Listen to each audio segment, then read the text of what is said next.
India രാജ്യത്തെ പൗരന്മാർക്ക് അവരുടെ പൗരത്വം തെളിയിക്കാനുള്ള പുതിയ തിരിച്ചറിയൽ കാർഡ് കേന്ദ്ര സർക്കാരിന്റെ പരിഗണനയിൽ. അർഹരായ എല്ലാവർക്കും സ്മാർട്ട് സിറ്റിസൺഷിപ്പ് കാർഡ് നൽകാനാണ് കേന്ദ്ര സർക്കാരിന്റെ പുതിയ പദ്ധതി. സാധുവായ രേഖകൾ ഉള്ള എല്ലാ ഇന്ത്യൻ പൗരന്മാർക്കും സ്മാർട്ട് സിറ്റിസൺഷിപ്പ് കാർഡ് നൽകുന്നതായിരിക്കും. അതിനുശേഷം ഇന്ത്യൻ പൗരത്വം തെളിയിക്കുന്ന ഏകവും അന്തിമവുമായ രേഖ ഈ കാർഡ് മാത്രമായിരിക്കും. ഈ സംവിധാനം പ്രാവർത്തികമാകുന്നതോടെ രാജ്യത്ത് നിലവിലുള്ള ഒരു കാർഡും സർക്കാർ റദ്ദാക്കുകയില്ല. ഓരോ കാർഡുകളും അതിന്റെ പ്രത്യേക ആവശ്യങ്ങൾക്ക് മാത്രമായി ഉപയോഗിക്കുന്ന രീതി തുടരും. ബാങ്കിംഗ് ഉൾപ്പെടെയുള്ള സാമ്പത്തിക ഇടപാടുകൾക്ക് മാത്രമായി ആധാർ കാർഡ് ഉപയോഗിക്കാനാകും. സമ്മതിദാനാവകാശം വിനിയോഗിക്കുന്നതിനായി മാത്രമായി വോട്ടർ ID കാർഡിന്റെ ആവശ്യം നിജപ്പെടുത്തും. പൊതുവിതരണ സംവിധാനത്തിലൂടെ ഭക്ഷ്യധാന്യങ്ങൾ വാങ്ങുന്നതിന് മാത്രം റേഷൻ കാർഡ് ഉപയോഗിക്കാം.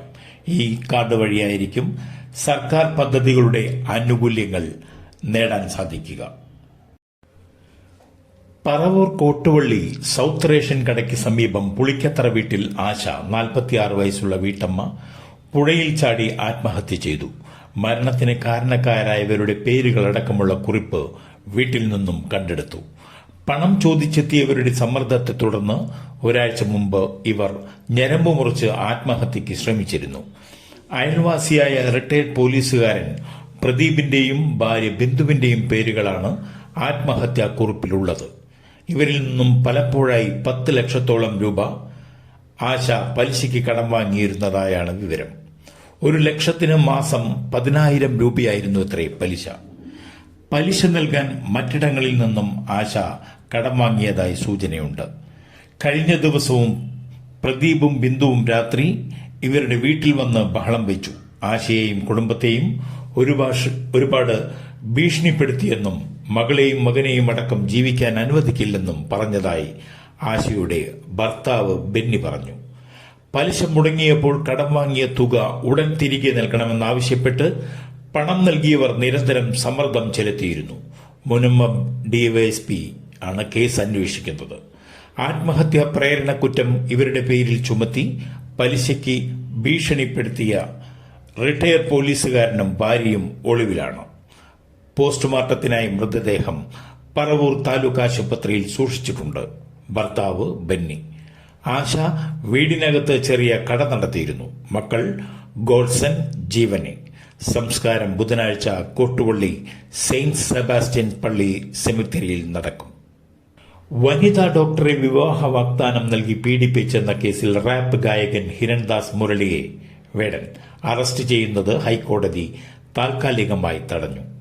വേടൻ നൽകിയ മുൻകൂർ ജാമ്യ അപേക്ഷയിലാണ് ജസ്റ്റിസ് ബെച്ചു കുര്യൻ തോമസിന്റെ നടപടി. ഹർജിയിൽ കക്ഷി ചേർന്ന പരാതിക്കാരി രേഖകൾ ഹാജരാക്കി. വാദം ഇന്നും തുടരും. വേടനെതിരെ മറ്റു ചിലരും പരാതി ഉന്നയിച്ചിട്ടുണ്ടെന്ന് പരാതിക്കാരി അറിയിച്ചെങ്കിലും എന്നാൽ മറ്റു കേസുകളെക്കുറിച്ച് പരാമർശിക്കേണ്ടതില്ലെന്ന് കോടതി പറഞ്ഞു. വിവാഹ വാഗ്ദാനം നൽകിയ ശേഷം ബന്ധത്തിൽ പ്രശ്നമുണ്ടാകുമ്പോൾ പീഡനത്തിന് പരാതി നൽകുന്ന കേസുകളിൽ ബലാത്സംഗ കുറ്റം നിലനിൽക്കില്ലെന്ന് സുപ്രീം കോടതി ഉത്തരവ് കോടതി പരാമർശിച്ചു. ഉഭയസമ്മതപ്രകാരമുള്ള ബന്ധമായിരുന്നുവെന്നും മറിച്ചുള്ള ആരോപണം തെറ്റാണെന്നുമാണ് വേടന്റെ വാദം. സ്വാതന്ത്ര്യദിനത്തിൽ ദേശീയ പതാകയ്ക്ക് പകരം CPM ബ്രാഞ്ച് കമ്മിറ്റി ഉയർത്തിയത് കോൺഗ്രസ് പതാക. ഏലൂർ പുത്തലത്ത് ബ്രാഞ്ചിലാണ് സംഭവം. അശോകചക്രം ആലേഖനം ചെയ്ത ദേശീയ പതാകയ്ക്ക് പകരം മധ്യത്തിൽ ചർക്കയുള്ള കോൺഗ്രസിന്റെ മൂവർണ്ണ കൊടിയാണ് ഇവർ ഉയർത്തിയത്. CPM പ്രവർത്തകരുടെ സാന്നിധ്യത്തിൽ പ്രദേശത്തെ മുതിർന്ന പൌരനെയാണ് പതാക ഉയർത്താൻ ക്ഷണിച്ചത്. ഏതാനും സമയത്തിനകം തെറ്റു മനസ്സിലാക്കി കൊടിമാറ്റിയെങ്കിലും പതാക ഉയർത്തുന്നതിന്റെ വീഡിയോ ദൃശ്യങ്ങൾ നാടാകെ പ്രചരിച്ചതിനാൽ സംഭവം നാണക്കേടും വിവാദവുമായി. അബദ്ധത്തിൽ സംഭവിച്ചതാണെന്നാണ് വിശദീകരണം. ലോക്കൽ കമ്മിറ്റി അംഗവും പാർട്ടി അംഗങ്ങളുമടക്കം നിരവധി പേർ സ്ഥലത്തുണ്ടായിരുന്നുവെങ്കിലും ആരും പതാക മാറിയത് തിരിച്ചറിഞ്ഞില്ല. പ്രധാനമന്ത്രി, മുഖ്യമന്ത്രി ഉൾപ്പെടെയുള്ള മന്ത്രിമാരെ ബാധിക്കുന്ന ഭരണഘടനാ ഭേദഗതി ബില്ല് ഇന്ന് പാർലമെന്റിൽ അവതരിപ്പിക്കാനിരിക്കെ പാർലമെന്റിൽ ബഹളം. രാവിലെ ലോക്സഭയും രാജ്യസഭയും ആരംഭിച്ചതോടെ പ്രതിപക്ഷം ബഹളം ആരംഭിച്ചു. ഇതോടെ 12 മണിവരെ ഇരുസഭകളും നിർത്തി. പിന്നീട് 12 മണിക്ക് പുനരാരംഭിച്ചെങ്കിലും വീണ്ടും ബഹളം തുടങ്ങിയതോടെ 2 മണിവരെ സഭ നിർത്തിവെക്കുകയായിരുന്നു. 5 വർഷമോ അതിൽ കൂടുതലോ വർഷം ശിക്ഷ കിട്ടാവുന്ന കേസുകളിൽ അറസ്റ്റിലായി 30 ദിവസം കസ്റ്റഡിയിൽ കഴിഞ്ഞാൽ കേന്ദ്ര സംസ്ഥാന മന്ത്രിമാരെ സ്ഥാനത്ത് നിന്ന് നീക്കം ചെയ്യുന്ന ഭരണഘടനാ ഭേദഗതി ബില്ല് കേന്ദ്ര ആഭ്യന്തരമന്ത്രി അമിത്ഷാ ഇന്ന് ലോക്സഭയിൽ അവതരിപ്പിക്കാനിരിക്കെയായിരുന്നു പ്രധാനമന്ത്രി ഉൾപ്പെടെയുള്ള കേന്ദ്രമന്ത്രിമാരുടെ നിയമനവും ഉത്തരവാദിത്വവും കൈകാര്യം ചെയ്യുന്ന ഭരണഘടനയുടെ 75-ാം വകുപ്പ് ഭേദഗതി ചെയ്യുന്ന ബില്ലാണ് അവതരിപ്പിക്കുന്നത്.